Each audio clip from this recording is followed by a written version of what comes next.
আসসালামু আলাইকুম। বর্তমানে জরিপ চলছে ডাকসুর ভিপি নির্বাচিত কে হবেন। সেদিন দেখলাম আমাদের শ্রদ্ধেয় পিনাকি দাদা তিনি একটা জরিপ করেছেন। ডাকসুর ঢাকা বিশ্ববিদ্যালয়ে যতটা ভোটার আছেন তার থেকে কয়েক হাজার গুণ বেশি ভোটার ভোট দিয়েছেন ডাকসুর নির্বাচনে নির্বাচিত হবেন শিবিরের সাদিক কায়েমের যেই প্যানেল আছে সেই প্যানেল। তারপরে আমাদের শ্রদ্ধেয় পিনাকি দাদা তিনি একটা জরিপ করে তিনি লিখেছেন তার ভেরিফাইড ফেসবুক পেজে, আগামীতে ঢাকা বিশ্ববিদ্যালয়ের ভিপি হবেন সাদিক কায়েম এবং সেই ভিপিকে ঠেকানোর জন্য অন্যান্য সকল রাজনৈতিক দল ঝাঁপিয়ে পড়বেন বলে তিনি অভিমত ব্যক্ত করেছেন।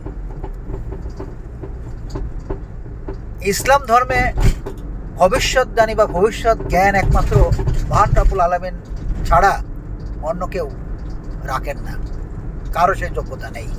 এটা প্রথম কথা। দ্বিতীয়ত কথা হচ্ছে, পিনাকি দাদা যেহেতু ইসলামিক ধর্মের মানুষ নন, সেহেতু তিনি অনেক জরিপ করতে পারেন, ভবিষ্যৎবাণী করতে পারেন, সেটা তিনি করতেই পারেন। এটা নিয়ে আমার কোনো দ্বিধা দ্বন্দ্বতা নেই। তবে তিনি যে জরিপ করেন সেই জরিপের কোনোটাই যে কাজে লাগে না, অথবা খুব কিঞ্চিত কাজে লাগে, সেটা কিন্তু আমরা দেশবাসী সবাই জানি।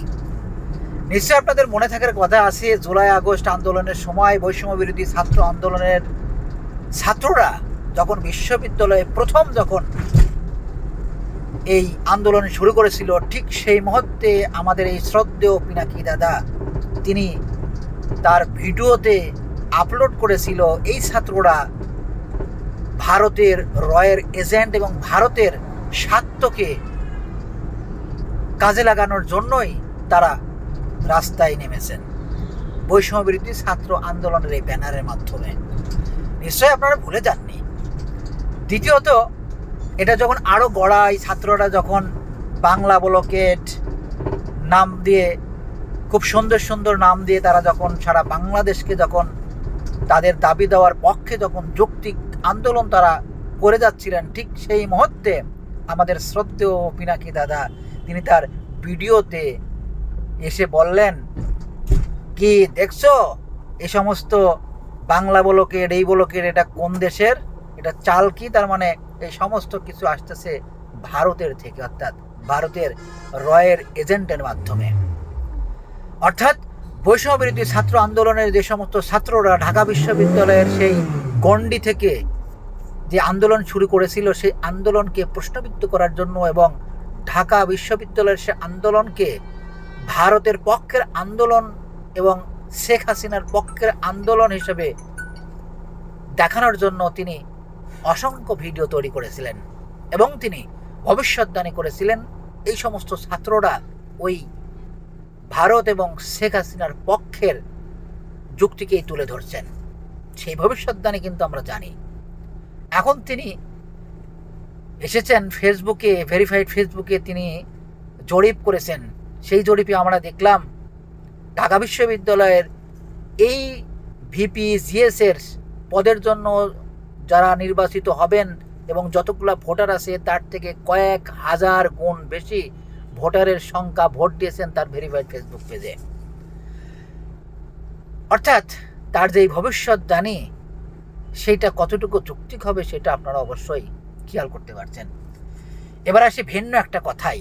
এই বাংলাদেশে সমস্ত টিভি মিডিয়া সাংবাদিক, এই বাংলাদেশের বুদ্ধিজীবী অসংখ্য মানুষ, শুধু বাংলাদেশ নয় সারা বিশ্বের অসংখ্য মানুষ বলেছিল এই বাংলাদেশে ফ্যাসিস্ট আওয়ামী লীগ সরকার আগামী 41 সাল নয় 100 বছর এই বাংলাদেশে ক্ষমতায় থাকবেন।